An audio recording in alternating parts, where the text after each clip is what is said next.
திமுக தரப்பு வழக்கறிஞரும் இந்த வழக்கை தொடுத்தவருமான திரு சண்முக சுந்தரம் இணைப்பில் இருக்கிறார். அவரிடம் பேசலாம். வணக்கம் சார். வணக்கங்க. உங்கள் தரப்பிலிருந்து தொடுக்கப்பட்டிருக்கக்கூடிய இந்த மனுவில் என்னென்ன விஷயங்கள் எல்லாம் கோரிக்கையா வச்சிருக்கீங்க? ஏற்கனவே எதிர்கட்சி தலைவர் திரு ஸ்டாலின் அவர்கள் தொடர்ந்த வழக்கு இது. அதுல சென்ற 18/2/2017 அன்று நடந்த ஓட் ஆஃப் கான்பிடன்ஸ் நம்பிக்கை வாக்கெடுப்பு முறையாக நடத்தப்படவில்லை. சட்டமன்ற விதிகளுக்கு மீறி அது நடத்தப்பட்டது.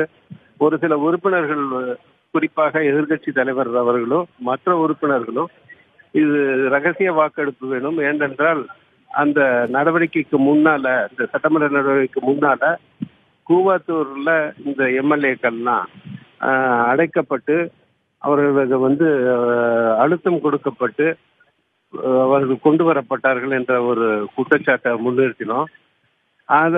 அது தொடர்ந்து மாதங்களும் கடந்த 9ஆம் தேதி சீஃப் ஜஸ்டிஸ் தலைமை நீதிமன்றத்தில் நடைபெற்றது.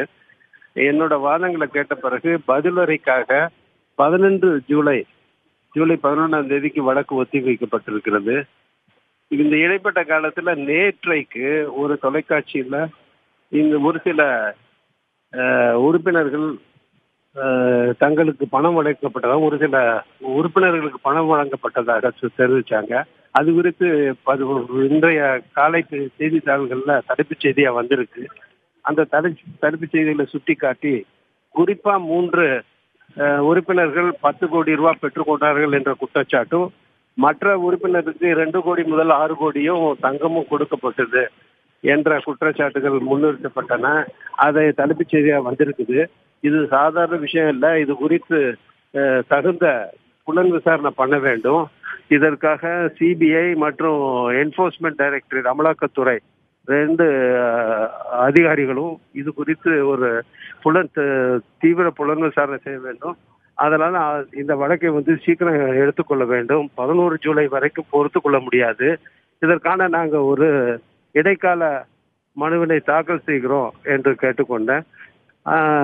அதற்கு திரு மு.க. ஸ்டாலின் சார்பாக அந்த மனு தாக்கல் செய்யப்படும் என்று கேட்டுக்கொண்டதற்கு வருகின்ற வெள்ளிக்கிழமை இந்த வழக்கை எடுத்துக்கொள்வதாக, 16ஆம் தேதி எடுத்துக்கொள்வதாகவும் அதற்குள் எங்களை இந்த மனுவை போட சொல்லியிருக்கிறாங்க. திரு சண்முக சுந்தரம், இதில் சம்பந்தப்பட்ட அந்த எம்எல்ஏக்களே இதை மறுத்திருக்கிறாங்க. நாங்க சுதந்திரமா தான் வெளிப்படையா தான் இருந்தோம் அப்படின்னு சொல்லியிருக்காங்க. அப்படிங்கும் போது என்ன ஆதாரத்தை முன் வச்சு நீங்க இந்த கோரிக்கை முன் வச்சு? அதுவும் கோர்ட்ல சொல்லட்டும். இதுக்கு தகுந்த விசாரணை பண்ண வேண்டியன்னா 10 கோடி கொடுக்கப்பட்டது, தங்கம் கொடுக்கப்பட்டது என்பதை அமலாக்கத்துறை விசாரிக்க வேண்டும்.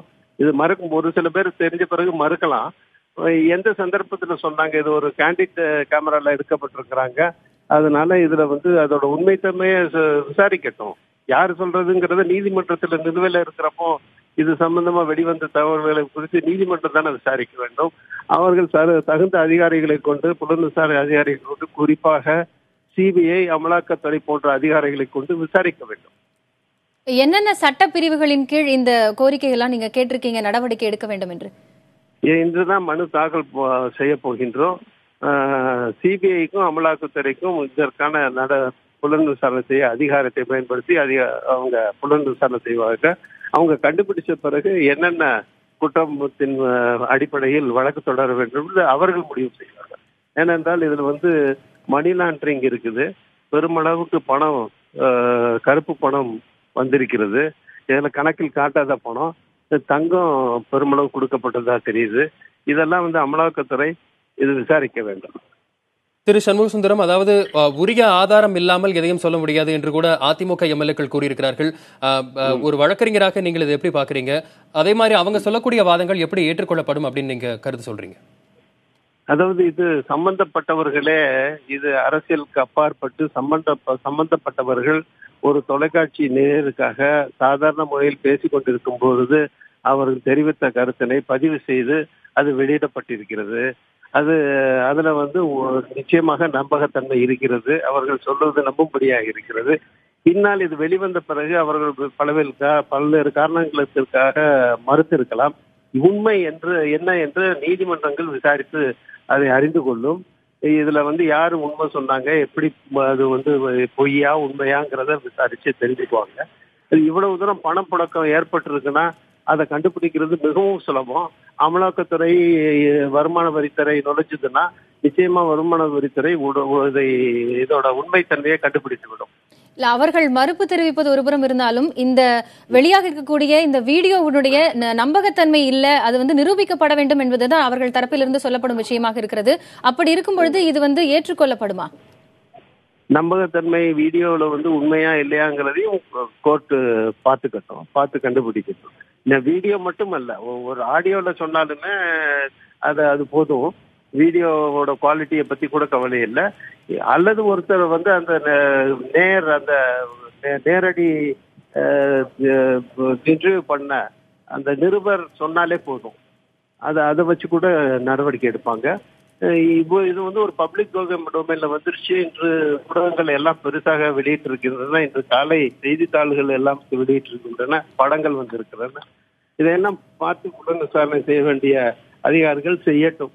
செய்த பின் உண்மை எது என்று நீதிமன்றத்தில் தெரிவிக்க வேண்டும். நீதிமன்றம் கண்டுபிடிக்கும்.